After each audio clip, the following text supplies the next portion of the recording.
ముఖ్యంగా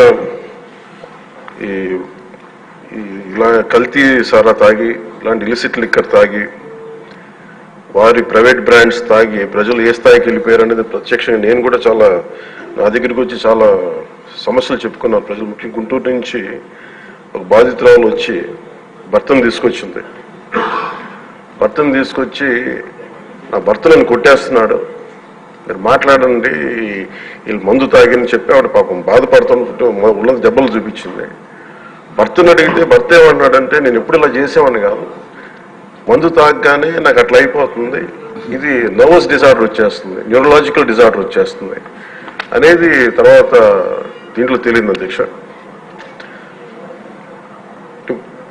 పూర్ణ ఒకసారి అంటే ఇది ఇంకా విష్ణుకుమార్ రాజు గారు చెప్పినట్టుగా ఇది ఇంకా 3,000 కోట్లుగా చాలా లోతైన దోపిడీ జరిగింది. దీంట్లో లాస్ ఆఫ్ కన్సిడరబుల్ రెవెన్యూ దాదాపు 18,860 కోట్ల 51 లక్షలు అనేది ప్రాథమికంగా తేలింది. దీంట్లో అంటే ప్రజలకు కావాల్సిన డబ్బు, ప్రజలకి రావాల్సిన డబ్బు ఇవన్నీ కూడా ఎక్కడికి వెళ్ళిపోయినాయి. నిన్న ప్రధానమంత్రి గారు మనకి కేంద్రం బడ్జెట్లో మనకి 15,000 కోట్లు ఇవ్వగానే ఇందాక గౌరవ ముఖ్యమంత్రి గారు చెప్పినట్టుగా మనం అందరం చాలా ఆనందపడ్డాం. అంటే దీంట్లోనే నిజంగా ఈ 15,000 చిల్లర కోట్లు మనకు వచ్చిందంటే అసలు క్యాపిటల్కి ఇబ్బంది కూడా ఉండేది కాదు. పోలవరం చాలా వరకు అయిపోయాయి.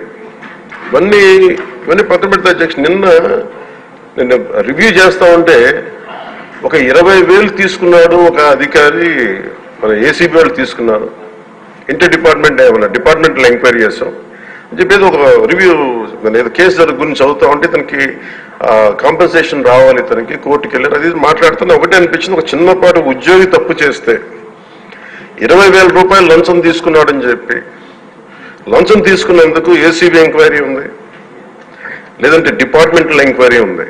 అలాంటిది రాష్ట్ర వ్యవహారాలు నడిపే ముఖ్యమంత్రి కానీ వారి సంబంధిత సభ్యులు కానీ స్టేట్ ఎక్స్చెకర్కి 18,860 కోట్ల రూపాయలు పైచిలకు ప్రప్రథమంగా ఇక్కడే మనకి తేలుతూ ఉంటే వీళ్ళు శిక్ష పడకుండా ఎలా తప్పించుకుంటారు? శిక్ష పడాలి. మనకి నైతిక బలం, నైతిక హక్కు ఎలా ఉంటుంది అధ్యక్ష? మనకి ఒక అధికారి 20,000 రూపాయలు నువ్వు తప్పు చేశావని చెప్పి ఏసీబీకి పట్టిస్తున్నావు.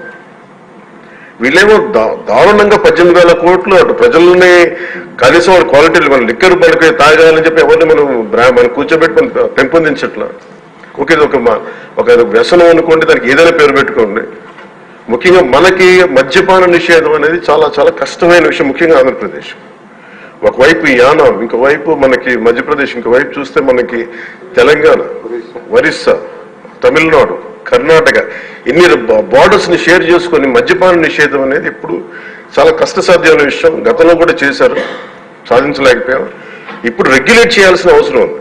ఇందాక గౌరవ సభ్యులు బుచ్చయ్య చౌదరి గారు చెప్పినట్టుగా ఒకటి స్టేట్ ఎక్స్చెకర్కి లాస్ జరిగింది, ప్రజలకి ఆరోగ్యానికి హాని జరిగింది. దాంతోపాటు అసలు ఈ వ్యసనాన్ని తగ్గించే పరిధిలో కూడా కొంత ఉండాలి, కొంత బడ్జెట్ కేటాయించాలి. ముఖ్యంగా డీ అడిక్షన్ సెంటర్స్ కానీ వీటితో పాటు కేటాయించాలి. అది కూడా సూచన బుచ్చి చౌదరి గారు చెప్పిన సూచన కూడా మనం పరిగణలో తీసుకోవాలి అధ్యక్ష. ఎందుకంటే రేపు మనమే కనుక 18,20 ఎంత ఇది 18,000 కోట్లు ప్రస్తుతానికి వస్తే దాంట్లో కనీసం ఒక సర్టెన్ శాతం, ఒక 10% అంటాం, ఎంత పర్సెంటేజ్ ఆ పెద్దలందరూ కూర్చొని, విఘ్నులందరూ కూర్చొని దాంట్లో కొంత డీ అడిక్షన్కి దాన్ని ఖర్చు పెట్టాలి.